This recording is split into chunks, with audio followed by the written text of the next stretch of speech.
భక్తులకును మహంతులకును ఋషులకును అందరి హృదయంలో వెలుగు పరమాత్మ మరియు అందరిలో ఉండే పరమాత్మను సకల చరాచర జీవుల యందు చీమ దగ్గర నుంచి ఏనుగు వరకు ఏ శక్తి అయితే ఉందో ఆ చీమకు ఎంత శక్తి ఉందో ఏనుగులో అంత శక్తి ఉంది. కానీ శరీరం భేదం ఉంది, కానీ శరీరంలో ఉండే యొక్క శక్తి మాత్రం ఒక్కటే ఉంది.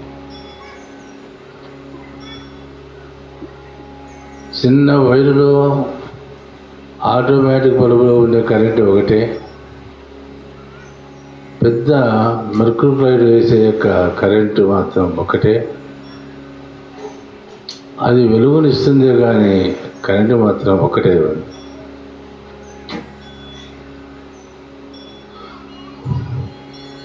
తరువాత ముఖ్యంగా అధికముగా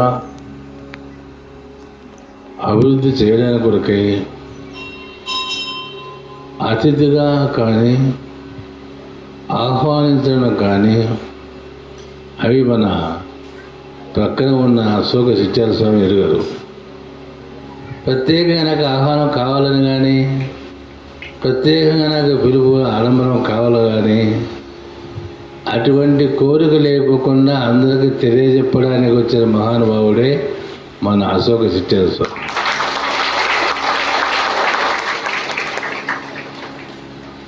తెలిసింది తెలిసినట్లుగా, తెలియంది తెలియనట్లుగా. అడిగినాను ఒక క్వశ్చన్, నాకు తెలియదు అంటాడు. తెలిస్తే చెప్తాడు, తెలియకుంటే అది నాకు తెలియదు అంటే. కాబట్టి ఇటువంటి విషయాలు మనం తెలుసుకోవడంలో వేదే తీర్థే మంత్రే దైవజ్ఞే బేసిచే గురువు యాదృశీ భావన సిద్ధిర్భవతి తాదృశి అంటాడు. వేదే తీర్థే మంత్రే దైవజ్ఞే బేసిచే గురువు యాదృశీ భావన సిద్ధిర్భవతి తాదృశి. వేదం పైన, తీర్థం పైన, ఒక గురువు పైన, ఒక దైవజ్ఞ పైన, ఒక పూజ పైన, ఒక తీర్థం పైన ఎవరెవరికి ఎంతెంత నమ్మకం ఉంటుందో అంతంత ఫలితం ఖచ్చితంగా దొరుకుతుంది అని అన్నారు. మనం దేవాలయం దర్శనంకి వచ్చినప్పుడు ఒక డజన్ పండ్లు తెచ్చింటే బయట ఉన్నోళ్ళకి తలా కొంచెం పంచుకుంటూ పోతున్నాం. ఆ పంచుకుంటూ పోయేటప్పుడు స్వామి అని చెప్పి ఏదో వాళ్ళ నామస్మరణ స్వామి అని చెప్పి చూపించేది కళ్ళకి, తినేది నోరు. స్వామిని ఎక్కడ చూపిస్తున్నాము? కళ్ళకు చూపిస్తున్నాము. కళ్ళకు చూపించే పెట్టిన ఎక్కడ పెట్టుకున్నాము? నోట పెట్టుకున్నాము. అంటే అది ఏమన్నా కస్తూరి పడింటదేమో అని భావన చూస్తాను, కానీ దేవుడనిగా చూసేది అక్కడ. ఆ యొక్క విసురు పడుతుంది అని వాళ్ళు కాదు, కళ్ళు చూస్తున్నామని కాదు. ఇంకా స్వామి ప్రసాదం ఇస్తున్నాడు కాబట్టి స్వామి ప్రసాదమే అనే భావంతో తీసుకుంటున్నాడు, కానీ వేరొకటి కాదు. మనం వేరే వాళ్ళకి పెళ్ళికి పోయినప్పుడు అరటిపండ్లు ఇచ్చినప్పుడు నేను అరటిపండ్లు తినను స్వామి వద్దు అంటే, నేను తినకుండా తీసుకుంటాను స్వామి. తినుకుంటున్నా, మాట్లాడుకుంటున్నా, పని చేసుకుంటున్నా అన్నీ చేస్తూనే ఉన్నాము. అదే అరటి పండుగకి ఇక్కడ ఉన్న వాల్యూ అక్కడ ఎందుకు లేదు? ఇక్కడ దీనిపైన భావం ఉంది, దానిపైన భావం లేదు. దీనిపైన భావం ఉంది. లోకంలో జగత్తులో ఉండే యొక్క పరిపాలన శిక్షణ వేరు, పరమాత్మ దృష్టిలో ఎవరు? ఇక్కడ ఆమెకి కొంతమంది తెలిసిన వాళ్ళు ఉండొచ్చు, కొంత తెలియని వాళ్ళు కూడా ఉండొచ్చు. కానీ కులము ఒకరిది, ఒకరి కురవ అనుకుందాము. వీరైనా ఉప్పురైనా ఉన్నాడు అనుకుందాం. ఆయన్ని అన్ననో భావనో అని మాట్లాడిస్తారా? మాట్లాడా? అన్న, తమ్ముడా, లేదా మామనా ఏదో మాట్లాడిస్తారు. ఈయన చూస్తే కురవ ఆయన, ఆయన చూస్తే ఉప్పురాయన. ఏ గోత్రం చూస్తే మామ అంటున్నాడు ఈయన. వాళ్ళ గోత్రాలు వేరు, ఇళ్ళ గోత్రాలు వేరు, వాళ్ళ కులం వేరు, ఇళ్ళ కులం వేరు. ఏ గోత్రం మామ అనిపిస్తుంది? ఏ కులం ఎంచుకొని మామ అంటుంది? అందరినీ మామ, అల్లుడు, చిన్న భార్య, చిన్న అక్క అని అంటున్నామే. అందరికీ తల్లి తండ్రి కంటే మించిన యొక్క దైవముని మనకి ఏం కావాలని ఆలోచన చేస్తే చాలు.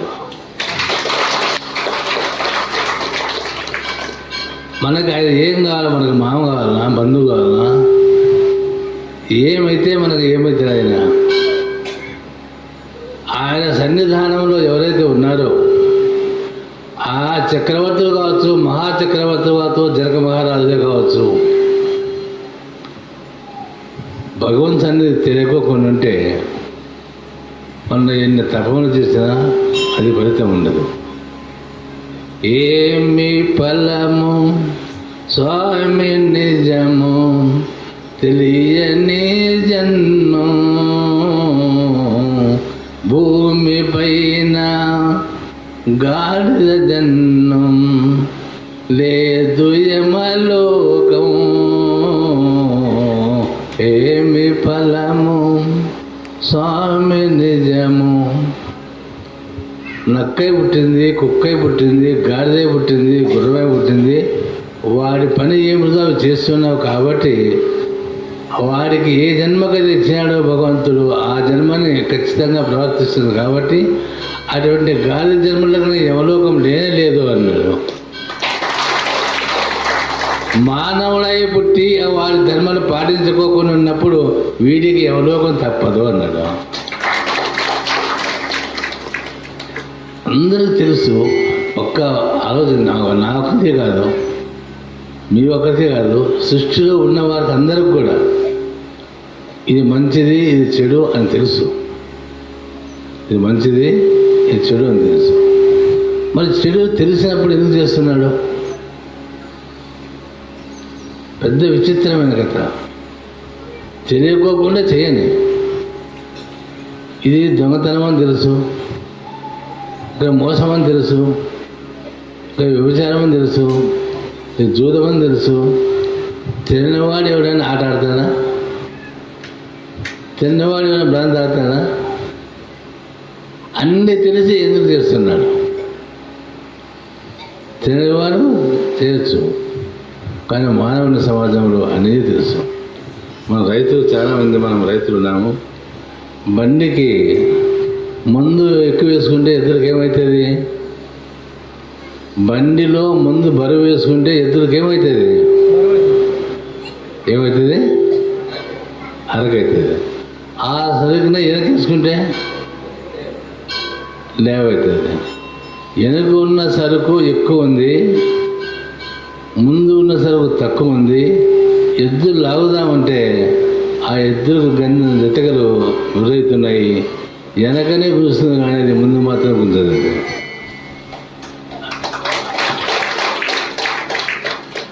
అంటే ఇప్పుడు చప్పటి కొట్టిన వారికి ఏం అర్థమైంది?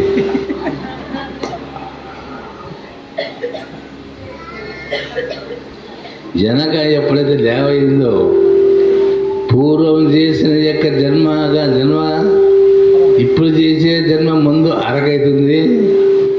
ఎన్నికలు ముందు పోదామంటే ఎన్నికలు అవుతుంది. వెనక చేసిన జన్మ లేవైంది, ముందు చేసిన యొక్క జన్మకి అరకయ్యింది. అక్కడ కాదు, ఇక్కడ కాదు.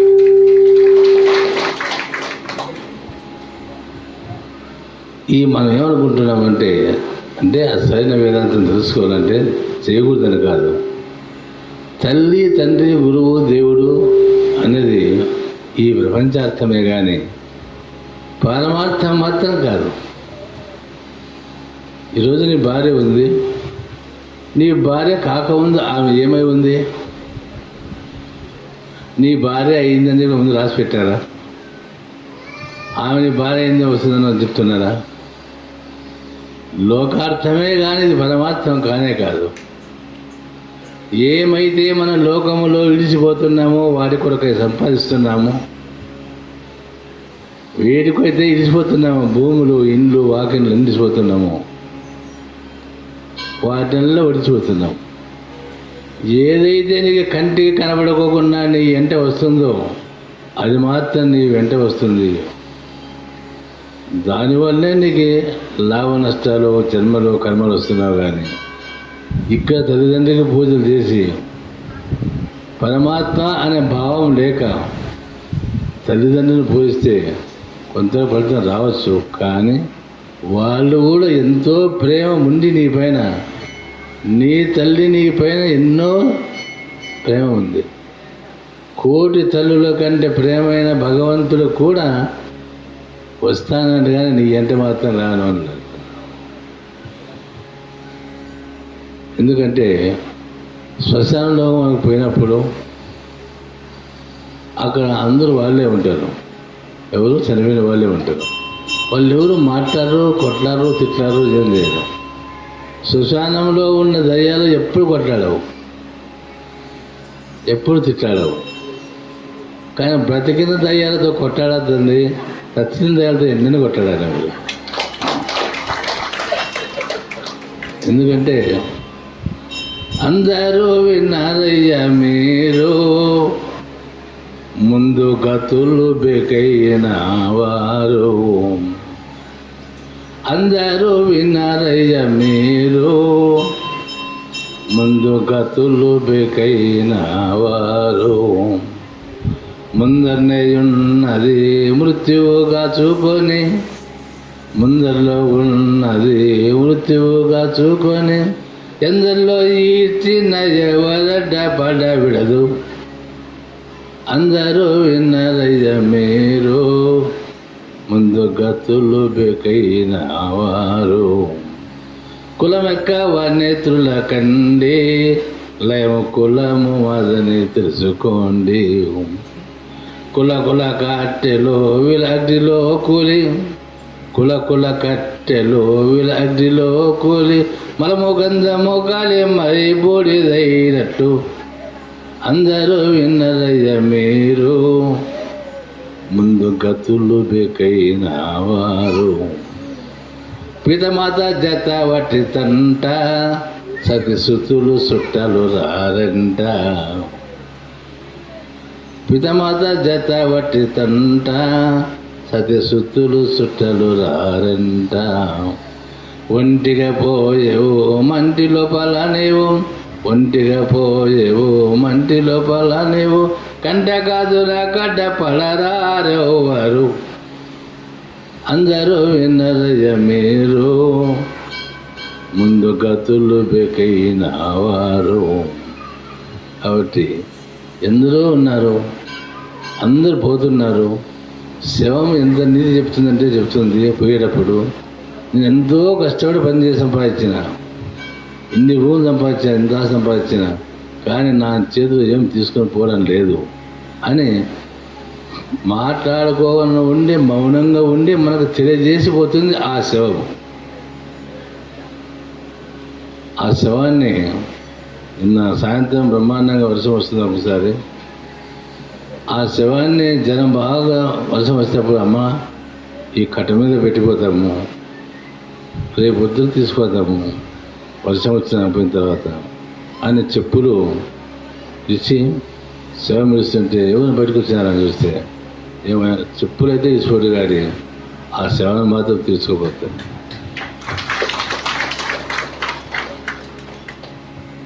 సచ్చిన శవాన్ని కూడా అయినా కూడా కుందేలు పిల్లని 5 రూపాయలకైనా అడిగేవాళ్ళు ఉన్నారు, కానీ నీ శవాన్ని ₹1 కూడా అడిగేవాళ్ళు లేరు. కాబట్టి ఎక్కడ ఉన్నాం మనం, ఎక్కడ ఎలా చూస్తాం మనం? భగవంతుని చూసేది లేకుండా భగవంతుని తెలుసుకునేది ఎట్లు? ఆ సన్నిధానం కన్నా మన వారికి ఇప్పుడు కరెంట్ వేస్తున్నారు. కరెంట్ వేస్తున్నప్పుడు కరెంటు మొత్తం లైన్ మొత్తం వస్తుంది. దానికి ఒక ఫీజు అని పేరు పెట్టి ఆ ఫీజులో క్యారీలో పెట్టారు. అది అట్లా కనపడకుండా పెట్టారు. కనపడి ముట్టుకుంటే ఏం చేస్తుంది అది? మీకు జోరులోన అగ్గిపెట్టె ఉంది, చాలామంది దగ్గర అగ్గిపెట్టె ఉంటుంది అనుకుంటా. అగ్గిపెట్టె ఉందా మీ దగ్గర? ఖాళీ పెట్టె ఉంది. అగ్గి ఉంటే ఇంతమంది మంట చెప్తుంది. ఇప్పటికి అగ్గి ఉంటే లేపుతుండే. ఇప్పుడు అగ్గి పెట్టుకొని నీ దగ్గర అగ్గి పుల్లలు లోన పెట్టుకొని అగ్గిపెట్టె ఉంది, లోపల పుల్లలతోన ఆ పైన ఉన్న పెట్టె త్రాసుకుంటే తప్ప అగ్గి పుట్టదు. అదేవిధంగా ఎవరైనా గురుపుత్రులు అయితే గురువు దగ్గర చేరి గురువుతో సంశయం తెలుసుకొని గీస్తే అప్పుడు అది ఎదుగుతుంది.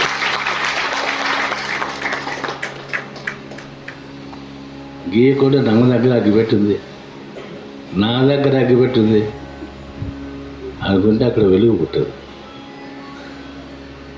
ఆ కరెంటు 30 సంవత్సరాల 40 సంవత్సరాలు వస్తున్న కరెంటు ఉన్నారు. మన దగ్గర కొంత చేసుకుంటున్నాము. ఆ యొక్క కరెంటు 30 సంవత్సరాలు అయినా ఈ కరెంటు ఈరోజు చేపించుకున్నా ఇది వయసు కరెంటు కాదు, అది ముసలి కరెంటు కాదు. కరెంటుకు ఏ విధంగా అయితే వయో పరమతి, వయస్సు, పిల్ల, పెద్ద, ముసలి అనే వయసు ఎక్కడేదో అదేవిధంగా కృతయుగము, త్రేతాయుగము, ద్వాపరయుగము, కలియుగములో ఆనాటి నుండి ఉండే వరకు ఈనాటి వరకు కూడా ఒక్కడే దైవం ఉన్నాడు అని తెలుసుకోవాలి. ఒక్కడే దైవమురా ఉన్నాడు, ఒక్కడే దైవమురా, ఒక్కడే ఉన్నాడు ఎక్కడ చూచినా, ఒక్కడే ఉన్నాడు ఎక్కడ చూచినా, చక్కని వాడు చిక్కడు ఎవరికి, లెక్కలేని దిక్కులకెళ్ళను దివ్య రూపుడై అక్కడే ఉన్నాడురా దైవము, ఇక్కడే ఉన్నాడురా, ఎక్కడ ఉన్నాడు ఒక్కడే ఉన్నాడు, దిక్కులకెళ్ళను దివ్య రూపుడై ఎక్కడెక్కడున్నను ఒక్కడే ఉన్నాడు. కానీ చూడడానికి అవకాశం ఉంది అంటే దైవమును తెలుసుకున్నప్పుడు, ఇది ముళ్ళు అని తెలుసుకున్నప్పుడు ఆ ముళ్ళును తొక్కవు. ఇది అగ్ని అని చెప్పి తెలిసిన తర్వాత అగ్ని జోక్యం రాదు. కానీ అగ్ని అక్కడ మనం తెలుసుకున్నాము, అది దాని జోక్యము రాకుండా పోతున్నాం. తెలుసుకునే విధానం వేరు, తెలియచేసే మహానుభావులు వేరు. తెలుసుకునే వాళ్ళు కూడా మహానుభావులే, తెలియజేసే వాళ్ళు కూడా మహానుభావులు. ఎందుకు? మహాశక్తి అందరిలో ఉంది కాబట్టి అందరూ మహానుభావులు అని చెప్పుకోవచ్చు. ఈరోజు స్వామి చెప్పినాడు, కృష్ణ ద్వైపాయన జన్మించిన రోజు, ఆయన పుట్టినరోజు. మనం దీన్ని ఏమన్నారు ఇప్పుడు? వ్యాస పౌర్ణమని కొందరు, ఇంకా కొందరు గురు పౌర్ణమని కొందరు. మీకు సంతానం లేక ఒక కుమారుడు పుట్టినరోజు బాగా సంతోషంగా ఉంటారు. పిల్లోడు పుట్టినరోజు సంతోషంగా ఉన్నారా? పిల్ల కాకముందు సంతోషంగా ఉన్నాడా? పిల్ల పుట్టిన తర్వాతనే సంతోషం. అట్లా వ్యాస మహర్షి పుట్టినరోజు సంతోషం కాదు. ఆయన మహానుభావుడు వచ్చి వేదాంతమును వ్యాసమూర్తిగా విస్తీర్ణముగా రాసి మనకందరికి పంచిపెట్టినాడు కాబట్టి ఈరోజు గురుమూర్తి పండుగ కాదు, శిష్యుమూర్తి పండుగ అని చెప్పుకోవచ్చు. ఈరోజు శిష్యులకి తెలియజేయడానికి వచ్చిన వాడు, అటువంటి వాడు చూస్తూనే ఉన్నాడు. కాబట్టి ఏ విధంగా అయితే చూడగలము, దైవాన్ని తెలుసుకోగలము. దైవం సన్నిధి అయినా, ఎందరి మహానుభావులైన, చక్రవర్తి అయినా, ధనవంతులైన మహానుభావులకి నమస్కరించే ముందుకు వెళ్ళిపోతున్నట్టు మనం చూస్తున్నాము పోతున్నాం. కానీ ఒక్క విషయం తెలుసుకుంటూ కూడా చాలు. అల్లా ఎలాగో చూతామమ్మ, అమ్మమ్మ లారా కల్లా కాలితే కనపడునమ్మ, అల్లా నేలాగో చూతాం ఎల్లా లోకము లేవానే, అల్లనాటి అనుభవములు ఇచ్చే జల్లో జలాలోనే అల్లాని ఎలాగో చూస్తామమ్మా. ఒక్కోరు మానవులందరూ ఉన్నారు. మానవులో ఉండే దైవశక్తి అందరిలో ఉంది. అన్ని రూపాలు ఒక్కటిగా లేవు. సకలమై ఉన్నాడు, సకలమై ఉన్నాడు, అంత తానై ఉన్నాడు. మరి సతమై ఉన్నాడు, ఎప్పటికీ ఉన్నాడు. ఇక్కడ సతమై ఉన్నాడు కానీ ఎక్కడ వేరుతనం లేదు. అల్లా నేలాగో చూస్తామమ్మ, అమ్మమ్మ లారా కల్లా కాలితే కనపడునమ్మా. అల్లా నేలాగో చూస్తామమ్మ, అమ్మమ్మ లారా కల్లా కాలితే కనపడునమ్మా. హెచ్చు తగ్గుడు ఎన్నడో లేవట, మేలు చీటులు అసలే లేవట. అరగడ తరగడ పరగడ విరగడ విరగడ కరగడ లేదట. ఎన్నడూ కూడా తగ్గేది లేదు, ఎన్నడూ పెంచేది లేదు, వారికి మేలు చేసేది లేదు, వారికి కీడు చేసేది లేదు. మనం దత్తాత్రేయ లోపల పోయి మనకు కోరికలు కావాలని అయితే మొక్కుతున్నాము. ఆ స్వామి అనుకుంటాడు ఇది దయ్యం వచ్చా అనుకుంటాడు. ఎందుకు దయ్యం వచ్చంటే ఆ దయ్యం ఉన్న లోపల ఉంటారు స్వాములు. మేకదేవల సున్నం అంటే ఎలా, బొట్టు అంటే ఎలా, వెంకాయలు పెట్టేలా, నిమ్మకాయలు పెట్టేలా, టెంకాయ పెట్టాలి, ఇవన్నీ పెట్టి తీసేయాలమ్మా అని చెప్తారు స్వాములు. ఏంటి చేస్తున్నారు? దయ్యాలకి చేస్తున్నారు. ఇవి వచ్చిన వాళ్ళల్లో ఇవే చెప్తున్నారు. కాబట్టి ఈ దయ్యాల దగ్గర ఉండేది లేదు, ఒక శ్మశానంలోకి వస్తుంది మీరు అనుకుంటారు సార్. కాబట్టి ఏకమై పరమై విశ్వకమై వ్యాపక లోకమగుచు, ఏకమై పరమై విశ్వకమై వ్యాపక లోకమగుచు. జ్వరం వచ్చిన వాడినైనా, వ్యాధి వచ్చిన వాడైనా, వానికంటే లావున్నా ఎత్తున్నా, ఎవరికి ఏమున్నా సరే అవన్నీ కూడా ఏకమై. పంది ఉంది, పందికి పరపర మేలు గంధం ఇసిరి పూసితే బురదలో పడవకు తా నిలిచిన. ఆ బురదల పడి పొరలాడే పందిని చూసుకుంటూ ఉంటే మనం చూస్తే ఇట్లా పొట్టుకొని మనం అనుకుంటే నాకెంత చల్లగా ఉండదంటే అది అంటది. దాంట్లో ఉండే ఏకమై ఉండే ఏ శక్తి అయితే ఉందో, తేలు పాములోనూ కూడా అదే శక్తి ఉంది. కానీ అది పామును తెచ్చుకుంటుంది, ఇది తేలును తెచ్చుకుంటుంది. తేలును చూసినారా మీరు ఎక్కడన్నా? తేలును చూసినారా అని అడుగుతున్నా. అమ్మగతో చూసినారు కానీ ప్రతి రోజు చూడలే. ఆ తేలుని ఒకసారి పట్టుకొని నీళ్ళపైన ఇటు చూడండి.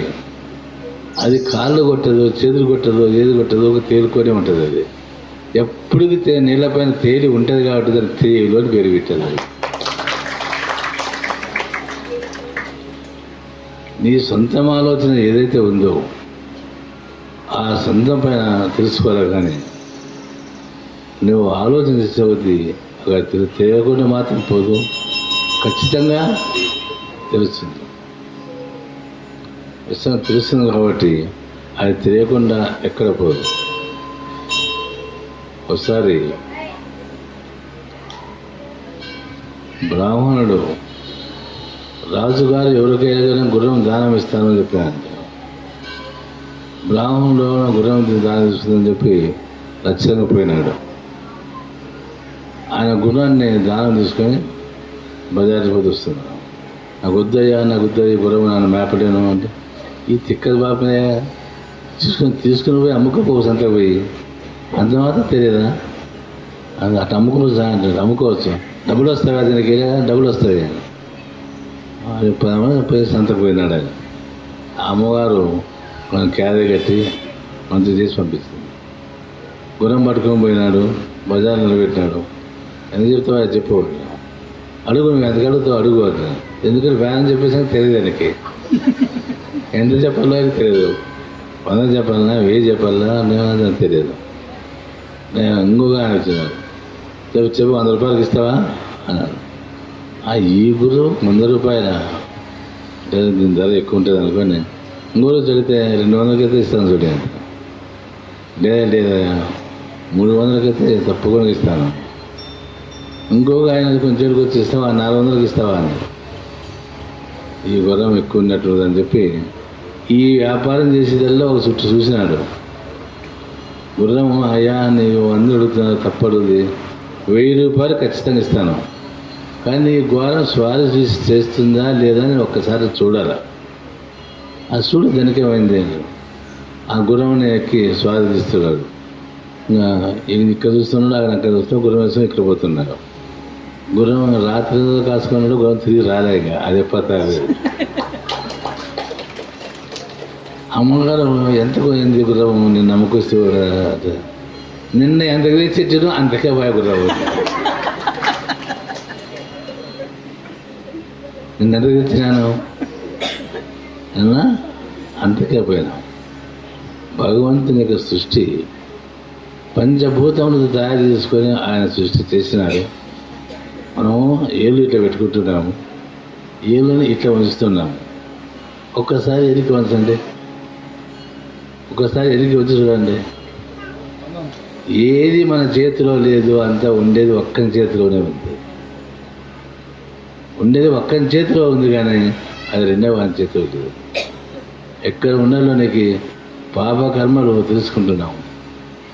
పుట్టినప్పుడే ప్రతి ఒక్కరు కూడా తెలియకుండా రాలేదు.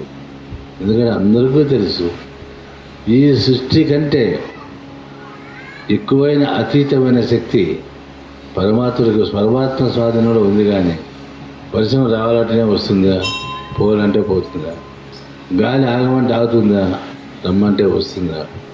కానీ సృష్టి ఆయన ఏ విధంగా చేయాలో, కాళ్ళు ఎక్కడ పెట్టాలో, ఏళ్ళు ఎక్కడ పెట్టాలో, ఏళ్ళకి ఈ గోరు ఒక్కరు తీసేయండి పని చేయలేదు. ఈ ఏళ్ళు ఒక్కటిలో గోరు తీసేస్తే పని చేయడానికి రాదు. అంటే చూస్తే గోరు ఎంత పని చేస్తుందంటే అంత పని చేస్తుంది. అది చేయకుండా మాత్రం ఉండదు. చెయ్యి ఏ విధంగా పెట్టాలో, కాలు ఏ విధంగా పెట్టాలో, కళ్ళు ఏ విధంగా పెట్టాలో ప్రతి ఒక్కరు చూడదు. కాబట్టి మనకు తెలియనిదంటూ ఏది లేదు. కానీ తెలుసుకోవాలి ఉన్నాము, కానీ దాన్ని ధనం ఆశించలేకపోతున్నాం. ఎందుకంటే మోసం చేసేది అందరికీ తెలుసు. ద్రౌపదిని చీరలు లాగాలా అని చెప్పి తెలుసు. చీరలు లాగుతున్నారు. ఈరోజు డేట్ నిర్ణయం చేసినారు. ఆ ద్రౌపదిని చీరలు లాగడానికి ముందుగా దుర్యోధనుడు, దుశ్శాసనుడు ముందుకు వచ్చారు. సభ ఎంతో కూర్చునింది. ఆ సభలో ఎందరో కూర్చున్నారు. ఆ సభకి ఆమెని నగ్నంగా ఉండాలని చెప్పి వాళ్ళు కష్టపడి సాధ్యమంత వరకు శ్రీకృష్ణ పరమాత్మ కృపతో చీరలు వచ్చి దిగుతూ ఉంటే చివరికి అలసలు వచ్చి వాళ్ళు కింద పడిపోయారు. నగ్నంగా ఉంటే కింద కూర్చున్న వాళ్ళందరూ చూడాలని కూర్చున్నారా, చూడకూడదని కూర్చున్నారా? ఆమె నగ్నంతో ఉంటే చూడాలని కూర్చున్నారా, చూడకూడదు అని కూర్చున్నారా?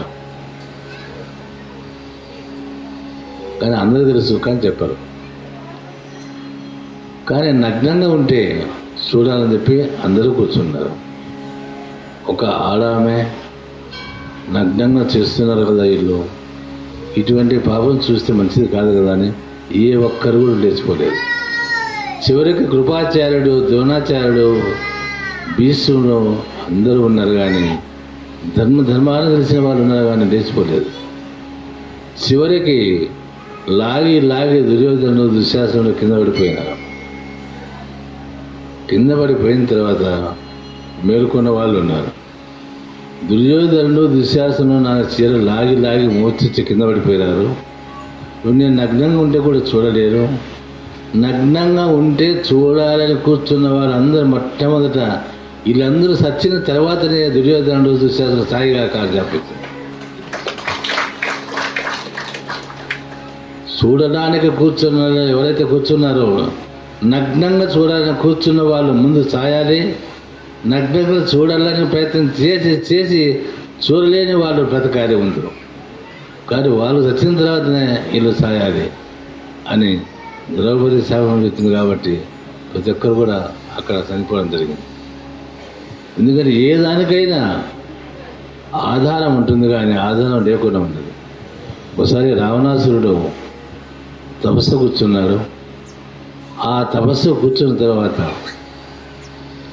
ఘోరమైన తపస్సు చేసే లోపల ఈశ్వరుడు ప్రత్యక్షమైనాడు. ఏం కావాలయ్యా? ఈశ్వరుడే ఈయన ఆయన ఆత్మలింగం కోరినాడా? ఆత్మలింగం మాత్రం ఆయన ఇచ్చినాడా? ఈ సృష్టిని ఆపేవాడు లేడు. ఎవరు ఏం చేసుకోలేరు ఆ రావణాసురుడిని. అప్పుడే విష్ణువు చూసి, శ్రీమన్నారాయణమూర్తి చూసి ఇది జరగకూడదు అని ఆ రావణాసురుడు మనసులో మైండ్లో ఆలోచన తిప్పి ఏం కావాలో కోరుకో అని ఈశ్వరుడు అడిగితే నీ భార్య నాకు కావాలన్నాడు. ఎవరు కావాలన్నాడు? ఎవరు కావాలన్నాడు? ఎవరు భార్య? మరి ఇప్పుడు శివుడు భార్య, తన భార్యనే తనకు అడుగుతున్నాడు. ఇస్తానని మాట ఇచ్చినాడు కాబట్టి పరమాత్మ నన్ను గతి ఈ ఫలితం అటిస్తుంటేవా, కొంచెమైనా నా మీద ఆలోచన లేదా, నా పైన దయ లేదా అని ఎంత బాధపడినా తప్పకుండా పోవాల్సిందే అంట. తప్పకుండా పోయింది. పోయిన తర్వాత ఎమ్మడెమ్మడి పోతుంది, తెల్లగైంది. అక్కడ నారద మహర్షి వస్తున్నాడు. తాత నువ్వెక్కడ వస్తున్నావంటే నేను స్నానం చేయలేకపోతున్నాయా అని. తర్వాత ఒక చిన్న పని చేయి, ఇక్కడ ఈమె దగ్గర నువ్వు ఉండు, నేను తొందర స్నానం చేసి వస్తాను, ఇక్కడే ఉండు చేసి రాపో. ఆయన స్నానం చేయకపోయినప్పుడు ఈమె ఏం నాయన మీ నాయన ఇంత ఘోరం పంపించినాడు, వాని దుర్మార్గంటే పంపిస్తున్నాడు ఎట్లా? లేదమ్మా, ఇది మా నాయన మాయ కాదు, మా నాయన కాదు, దీనికి కారకుడు వైష్ణవుడు ఉన్నాడు, శ్రీమన్నారాయణమూర్తే దీనికి కారకుడు, కానీ మా నాయన మాత్రం కాదు. మా నాయన కారకుడు ఎట్టయితే ఉన్నాడండి, వాడు నీ ఆత్మలింగాన్ని కోరుకోవాలని చెప్పి నువ్వు వస్తే తన మనసులో ఉన్న కోరికను మళ్ళించి నిన్ను కోరుకోమని చెప్పింది శ్రీమన్నారాయణమూర్తి. ఆ శ్రీమన్నారాయణమూర్తి చెప్పిన దానికే నీకు ఆ కోరిక వారిలో పుట్టించినాడు. అనే లోపల పార్వతీదేవి శక్తి రూపం దాల్చి వాడు శ్రీమన్నారాయణమూర్తే కావచ్చు, నరుడే కావచ్చు, శ్రీ మహావిష్ణువే కావచ్చు, వాడు రేపు వచ్చే జన్మలోనే మానవ జన్మ ఎత్తి కోతులు జత చేసుకొని వీని భార్య కొరకు వెతుక్కుంటే పోవాలి, వానర్లేనికి సాయం చేయాలి. ఈ యొక్క రావణాసురుడు రాముడై అవతరించిన ఒక వైష్ణవుని రాముడు భార్య అని సీతని ఇదే రావణాసురుడు ఎత్తకపోగా కాదు చెప్పింది. ఆ రామాయణం రాముడు ఎత్తకపోవాలా, రాముడి భార్యని రావణాసురుడు ఎత్తకపోవాలని చెప్పుకుంటే రామాయణం స్థితే లేదు, రామాయణమే లేదు. ఆ రామాయణమే లేదని విస్తే ఎవరితో రప్పించాలా అని నారద మహర్షి వచ్చి తాను గురువుగా ప్రత్యక్షమయ్యి నీ పాపను పోగొట్టుకోలేవని పాపను కొట్టే సూత్రం తెలిపి ఆయనకి ఈ విధంగా అజ్ఞానందకాలను పోగొట్టి వాల్మీకి అనే యొక్క అజ్ఞానితో వ్యాస మహర్షితో ఎట్లా రాసినారో ఈ విధంగా రామాయణం మొత్తం రాయడం జరుగుతుంది. ఆ అజ్ఞాన అంధాల కారణంతో రావణాసురుడు ఆ పార్వతీదేవి తీసుకోకుండా ఉంటే, ఆ విష్ణువుని ఈ మైండ్ మార్పు చేయకుంటే ఈ రాముడే పుట్టాడు, సీతయ్య పుట్టదు. సీతారాముడు లేకుంటే రామాయణమే లేదు. లేని రామాయణము, పేరు లేకుండా రామాయణము, వ్యక్తి లేకుండా రామాయణము, ఏ పేరు తప్పుకోకుండా ఎట్లా ఉండే అట్టే రామాయణం రాముడు పుట్టకముందే దశరథ పుట్టకముందే రాసినాడు. కాబట్టి ఈ రామాయణం వాల్మీకి రాసిన రామాయణము ఎన్నడూ వృథ కాదు అనే విషయం చెప్పడం జరిగింది. తర్వాత మనకి ముఖ్యంగా అతిథిగా అట్టే మాట్లాడుకుంటూ పోతున్నాము. ముఖ్యంగా అతిథిగా వచ్చి ఆరాధించిన స్వామి వారు చెప్తారు. కానీ ఒక చిన్న విషయం మీకు విన్నవిస్తాము. అది మీకు సమ్మతం అయితేనే ఆచరించండి, సమ్మతి లేకుంటే ఆచరించండి. ప్రస్తుతము మనం పెదటేకూరులోని ఆశ్రమం కట్టినాము, నెరవాడ దగ్గర ఆశ్రమం కట్టాము, గొల్లలదొడ్డుగా ఆశ్రమం కట్టాము. తర్వాత నెరవాడ దగ్గర కట్టిన తర్వాత ఇక్కడ కలుగుంట గ్రామంలో దేవాలయంలో ఉండవలసిన దేవాలయాన్ని కట్టాము. కానీ ఈ వయసులో ఇంక మనం ఎక్కడ చేయలేము అనే సందర్భంలో కొందరు మాటలు ఇక్కడ అన్నీ ఉన్నాయి. కానీ ఆంధ్రప్రదేశ్లో అష్టలక్ష్మి లక్ష్మీ దేవత లేరు దేవాలయం. అష్టలక్ష్మి దేవాలయం కట్టింటే బాగుండేది అనే సంకల్పంతో అందరూ సంకల్పకి 108 స్తంభములతో శ్రీమన్నారాయణమూర్తి సహతో అష్టమహాలక్ష్మి దేవతలను నిలబెట్టి 108 స్తంభాలతో ఉన్న దేవాలయం కట్టాలనే సంకల్పము అందరూ చేసినందువలన ఆ సంకల్పానికి జరుగుతుంది. ఆ సంకల్పానికి ఒక్కొక్కరు ఒక స్తంభము మారిస్తే 125 రూపాయలకి 25 రూపాయలకి ఒక స్తంభం, 125 కాదు, 25 రూపాయలకి ఒక స్తంభం, 25,000కి ఒక స్తంభము ఇచ్చేలాగా వాళ్ళను మాట్లాడినాము. కాబట్టి అట్లా 25,000 ఇచ్చి దాత ఇచ్చి 108 స్తంభంలో నేను కూడా ఒక స్తంభమై ఉండాలి, నేను చేసిన కర్మ కూడా అక్కడ ఉండాలి. ఆ దాంట్లో ఒక మర్మం ఉంది.